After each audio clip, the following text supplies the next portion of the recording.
दोस्तों, एक बार गरुड़ जी भगवान श्री कृष्ण के पास आते हैं और कहते हैं, हे प्रभु, आपने मुझे मनुष्य की जन्म से लेकर मृत्यु तक की सभी अवस्थाओं के बारे में बताया है।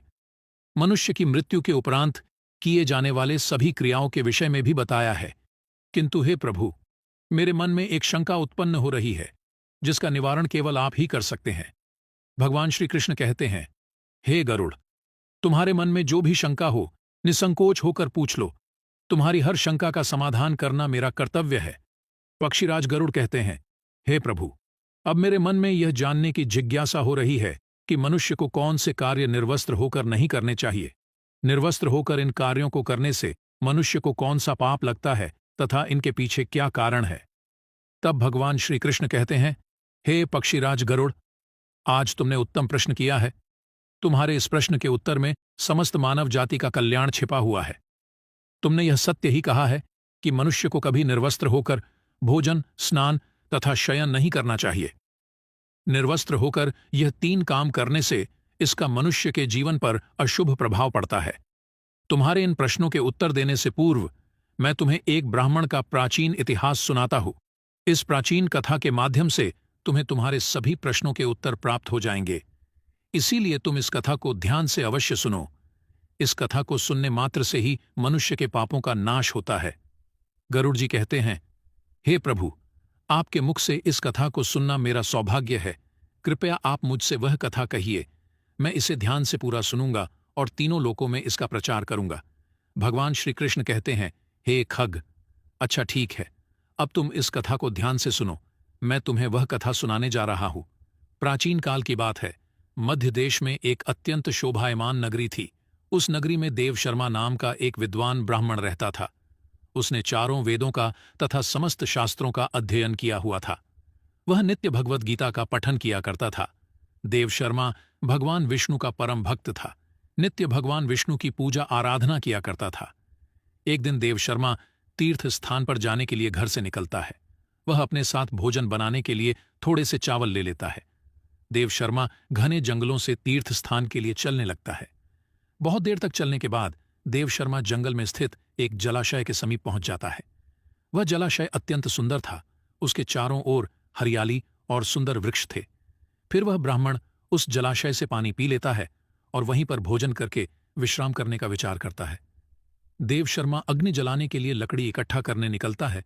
तभी उसे जलाशय के पास एक विचित्र दृश्य दिखाई पड़ता है। उस जलाशय के आसपास के सभी वृक्ष तथा पौधे हरे भरे होते हैं, किंतु केवल 2 वृक्ष एकदम सूखे हुए तथा मृत दिखाई पड़ते हैं। उन वृक्षों को देखकर देव शर्मा को बड़ा आश्चर्य होता है। वे इस प्रकार से सोचने लगता है, बड़ी ही विचित्र बात है। इस जंगल के सभी पेड़ पौधे हरे भरे हैं, किंतु ये 2 पेड़ तो एकदम से सूखे हुए हैं। इन पर ना तो पत्ते हैं और ना ही छाल है। इन वृक्षों की ऐसी हालत किस कारण से हुई? इतना सोचते हुए वह मन ही मन प्रसन्न हो जाता है और कहता है, चलो अच्छी बात है, आग जलाने के लिए सूखी लकड़ी का इंतजाम भी हो गया। देव शर्मा उन सूखे हुए वृक्षों के पास जाता है और उनकी टहनियां तोड़ने लगता है तो अचानक उन वृक्षों से एक आवाज आती है, रुक जाओ ब्राह्मण, रुक जाओ, ये क्या अनिष्ट कार्य कर रहे हो? उस आवाज को सुनकर देव शर्मा चौंक जाता है और इधर उधर देखने लगता है और कहता है, कौन है? कौन आवाज दे रहा है? यहां पर तो मुझे कोई नहीं दिखाई पड़ रहा है। तुम जो कोई भी हो, सामने आकर बात करो। फिर से एक बार आवाज आती है, हे ब्राह्मण देवता, हम तुम्हारे सामने ही हैं, आप ही हमें देख नहीं पा रहे हैं। देव शर्मा कहता है, हे भाई, तुम कौन हो और मेरे सामने कहां पर खड़े हो? मुझे तो कुछ भी दिखाई नहीं पड़ रहा है।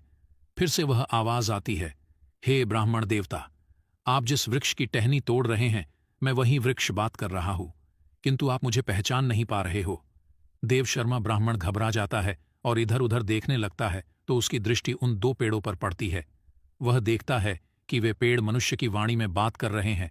इस विचित्र घटना को देखकर देव शर्मा को बड़ा आश्चर्य हो जाता है। वह कहने लगता है, बड़ी ही विचित्र बात है, ये मृत पेड़ तो मनुष्यों की वाणी में बात कर रहे हैं। ये प्रभु की कैसी विचित्र लीला है। देव शर्मा उन मृत वृक्षों से कहने लगता है, हे वृक्षों, तुम कौन हो और तुम मनुष्य की वाणी में कैसे बात कर रहे हो? और तुम्हें वृक्षों का शरीर कैसे मिला? तुम्हारे समीप इतना बड़ा जलाशय होने के बावजूद भी तुम सूखे हुए हो और बाकी सभी पेड़ पौधे हरे भरे हैं। आखिर ऐसा कैसे संभव है? देव शर्मा की बात सुनकर वह पेड़ बोलने लगता है, हे ब्राह्मण देवता, हमारी ऐसी दशा हमारे कर्मों के कारण ही हुई है।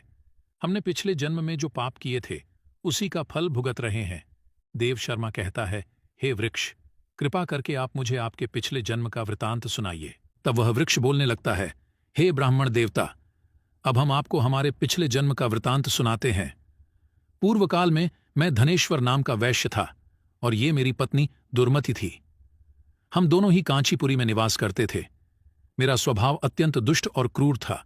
मैं लोगों को ब्याज देकर धन कमाया करता था। मेरी पत्नी भी अत्यंत क्रूर और दुष्ट स्वभाव की थी। उसने कभी अपने द्वार पर आए अतिथियों का सम्मान नहीं किया। हमने कभी दान धर्म भी नहीं किया। सदैव ही दीन और गरीब लोगों को सताया करते थे। उस समय हमारी कोई संतान नहीं थी। हम दोनों ही संतान सुख प्राप्ति के लिए भोग विलास किया करते थे। हम निर्वस्त्र होकर स्नान किया करते थे और निर्वस्त्र होकर ही शयन किया करते थे।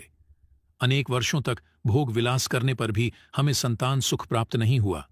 मैंने कभी अपने पूर्वजों के लिए श्राद्ध नहीं किया, कभी तर्पण नहीं किया, उनके लिए कभी दान धर्म भी नहीं किया, जिस कारण से मेरे सभी पूर्वज रुष्ट हो गए। मेरा मन सदैव ही काम वासना से भरा हुआ रहता था। हम दोनों पति पत्नी दिन रात भोग विलास किया करते थे। निर्वस्त्र होकर ही स्नान, भोजन तथा शयन किया करते थे, जिससे समस्त देवी देवता और पितृ भी हमसे रुष्ट हो गए।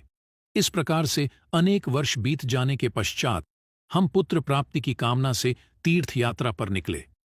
रास्ते में जाते समय एक नदी किनारे हमने निर्वस्त्र होकर संबंध बनाया। दुर्भाग्य से उसी नदी में डूबकर हम दोनों की मृत्यु हो गई। मृत्यु के पश्चात हमें ले जाने के लिए यमराज के 2 दूत प्रकट हुए। वे दूत हमें पकड़कर यमपुरी ले गए। यमपुरी का दृश्य अत्यंत भयंकर था। यमराज विशालकाय सिंहासन पर बैठे हुए थे और उनके पास चित्रगुप्त बैठे हुए थे, जो यमपुरी में आए हुए प्राणियों का लेखा जोखा निकाल रहे थे। जब मेरी बारी आई तो यम के दूतों ने मुझे यमराज के सामने खड़ा कर दिया। फिर चित्रगुप्त यमराज से कहने लगे, हे धर्मराज, इस वैश्य ने तो अपने जीवन में कभी कोई पुण्य का काम नहीं किया है। इसने अपने पूर्वजों का सदैव ही अनादर किया है। इसने सदैव ही निर्वस्त्र होकर स्नान, भोजन तथा शयन किया है।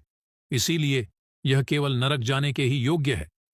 इस प्रकार से चित्रगुप्त ने मेरे कर्मों का लेखा जोखा यमराज को बताया।